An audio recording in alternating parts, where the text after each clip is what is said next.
నమస్తే అండి, ఇన్స్పెక్టర్ పాడి షరీఫ్.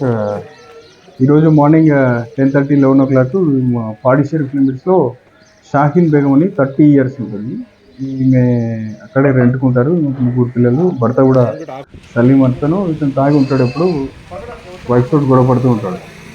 నిన్న అదేవిధంగా రాత్రి గడబడ చేస్తే ఈమె ఏం చేసిందంటే, వాళ్ళ ఫ్రెండ్ వాళ్ళ ఇంట్లో వసీం అని వాళ్ళ ఇంట్లోకి పోయి ఉన్నది. అక్కడే పడుకొని మార్నింగ్ లేవకపోయేసరికి వాళ్ళు చూస్తే చనిపోయారు. ఇమీడియట్గా అతను వసీం ఏం చేసింది, వాళ్ళ హస్బెండ్కి ఇన్ఫార్మ్ చేసి తర్వాత ఒక ఆటో తీసుకొని వచ్చి వాళ్ళ ఇంటికైతే తీసుకురావడం జరిగింది. ఈ విషయంలో మనం కంప్లైంట్ తీసుకొని కేసు రిజిస్టర్ చేసినాము. ఈ విషయమై షార్ట్ ఒపీనియన్ తీసుకొని పిఎంఈ రిపోర్ట్కి అనుగుణంగా వచ్చిన తర్వాత తదుపరి ఇన్వెస్టిగేషన్ చేస్తాం. అది ఇంకా క్లారిటీ రాలేదు మాకు. ఇన్వెస్టిగేషన్